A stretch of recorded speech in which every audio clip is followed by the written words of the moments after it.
ठंडी सुबह की शुरुआत हुई गर्म पानी के साथ।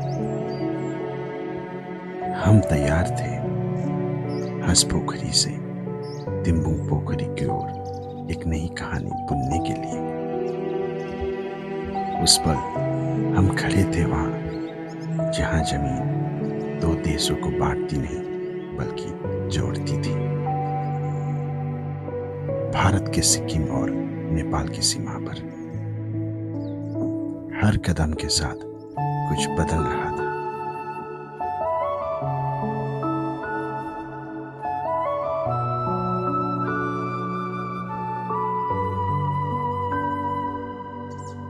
जैसे ही हमने नेपाल के पांचथर जिले की जमीन पर कदम रखा, ऐसा महसूस हुआ मानो एक नई कहानी की शुरुआत हो गई हो।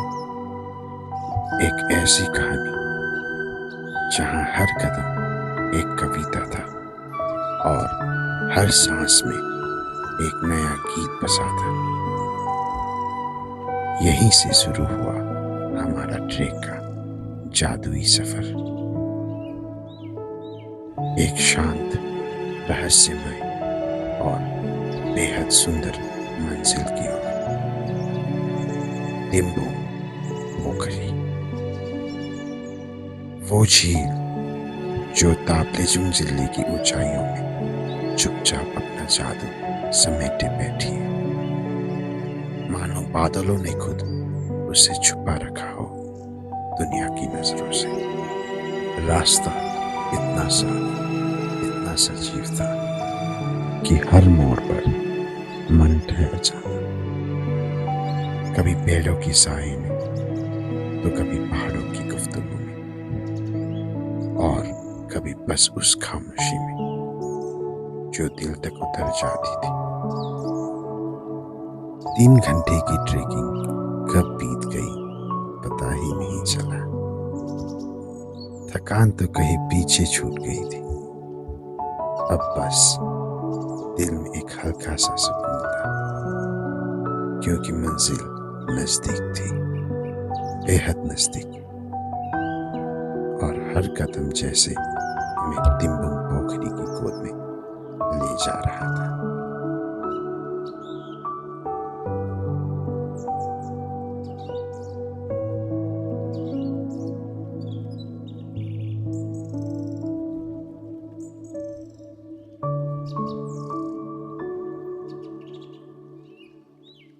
और फिर एक नर्म सी हवा के साथ हम पहुंच चुके थे तिम्बू पोखरी।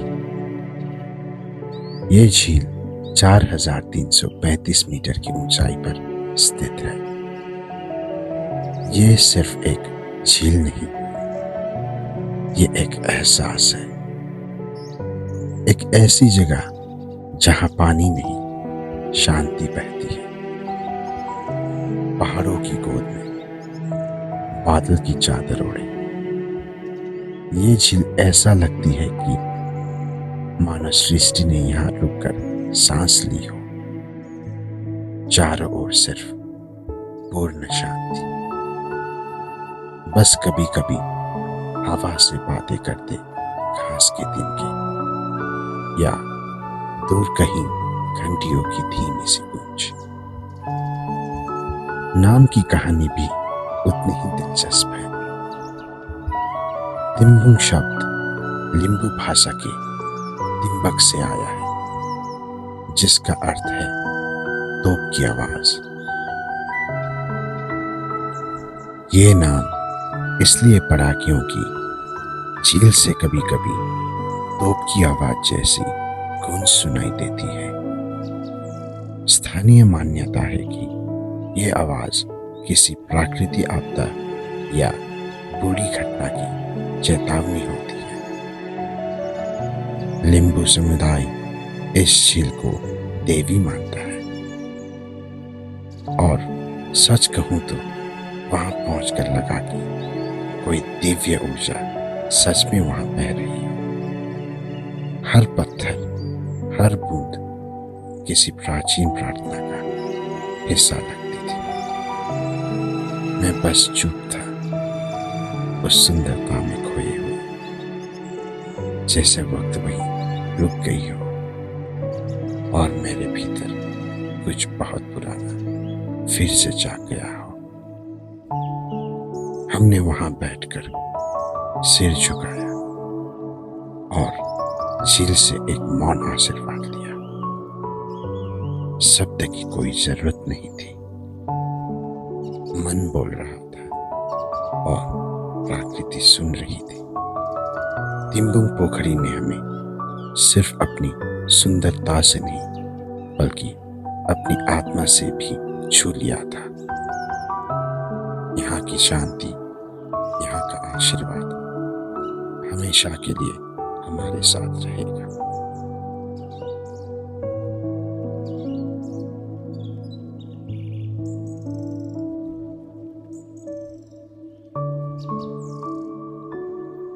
तिम्बुंग पोखरी से आगे हमने अपने कदम बढ़ाए लाम पोखरी की ओर।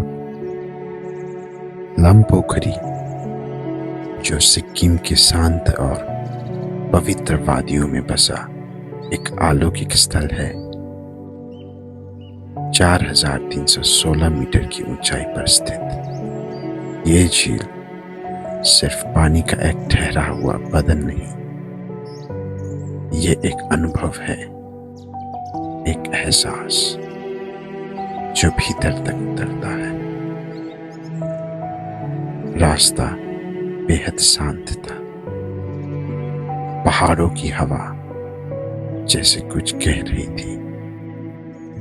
हर पेड़, हर पत्थर जैसे किसी पुराने अधूरे किस्से का हिस्सा हो। लम पोखरी की ओर बढ़ते हुए रास्ते में दो छोटी छोटी झीलें मिली, बिल्कुल चुपचाप, शांत, अपने ही गहराई में खोई हुई। उन्हें देखकर न जाने क्यों मुझे एक शायरी की याद आई। हर मोड़ पर कोई मंजिल नहीं होती, कभी कभी रास्ते ही सबसे खूबसूरत कहानी बन जाते हैं। कदम थक जाते हैं, सांसें चढ़ जाती है, पर दिल वो हर ऊंचाई पर और हल्का हो जाता। इन झीलों की खामोशी जैसे दिल को किसी पुराने जख्म को फिर से छू गई हो।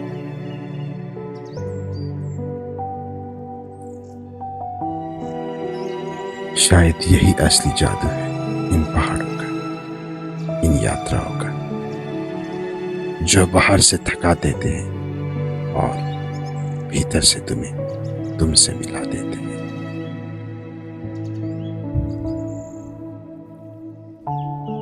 लम पोखरी की ओर जाते हुए एहसास हुआ, ये ट्रेक सिर्फ चढ़ाई नहीं थी, ये एक सफर था अपने भीतर उतरने का। लम पोखरी पहुंचकर हम थोड़ी देर बैठे,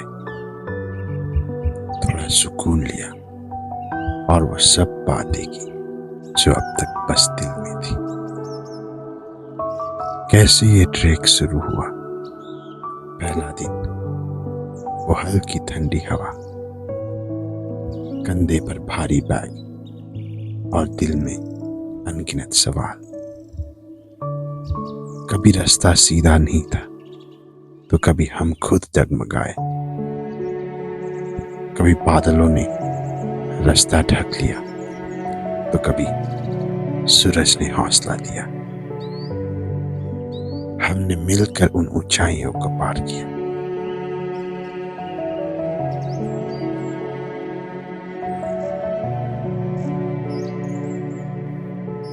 लम पोखरी के किनारे बैठकर हम हर उस पल को दोबारा जी रहे थे। वो पहली बारिश, वो झरने की आवाज, वो मुस्कुराते चेहरे, जो बहुत कुछ कहती थी। और फिर एहसास हुआ, ये हमारे आखिरी दिन है।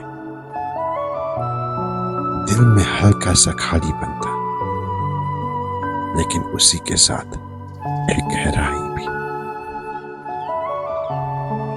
सफर अब थमने वाला था, पर जो हम लेकर लौट रहे थे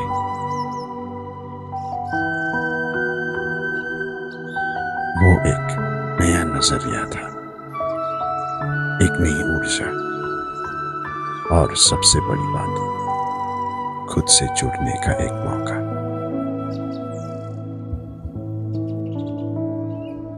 इस पूरी यात्रा में अगर कोई एक क्षण था जहां सब कुछ थम गया, तो वो लंपोकड़ी था।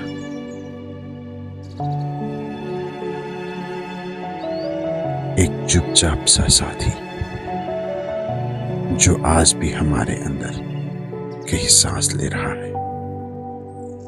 शायद इसलिए ये आखिरी दिन ही हमारी सबसे गहरी मंजिल बन गया। अब हम धीरे धीरे बढ़ रहे थे, एक पवित्र सुकून भरे रास्ते पर,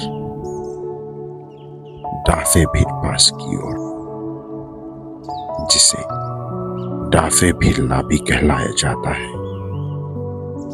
लगभग 15,000 फीट की ऊंचाई पर स्थित ये दर्रा सिर्फ एक पड़ाव नहीं, ये एक अनुभव था, एक ऐसा द्वार जहां धरती और आकाश जैसे एक दूसरे को छूते हैं। इस दर्रे का नाम रखा गया है हिमालयन के उन सुंदर पक्षियों के नाम पर, जिन्हें हम हिमालयन मोनल्स कहते हैं, और जिनका अर्थ होता है पहाड़ों के इंद्रधनुष या माउंटेन ऑफ द हिमालयन मोनल्स। ये वो जगह थी जहां हवा में एक गीत था और खामोशी में भी एक कहानी।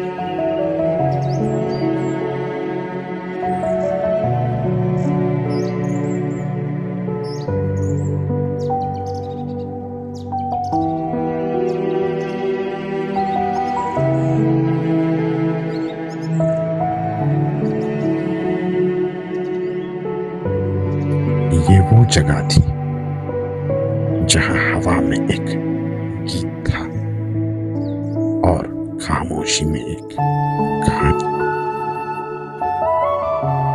इस पूरी यात्रा में अगर कोई एक क्षण था जहां सब कुछ थम गया, तो वो लंपोकड़ी था।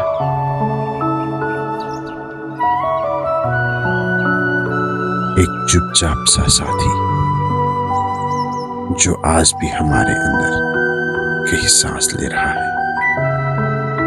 शायद इसलिए ये आखिरी दिन ही हमारी सबसे गहरी मंजिल बन गया।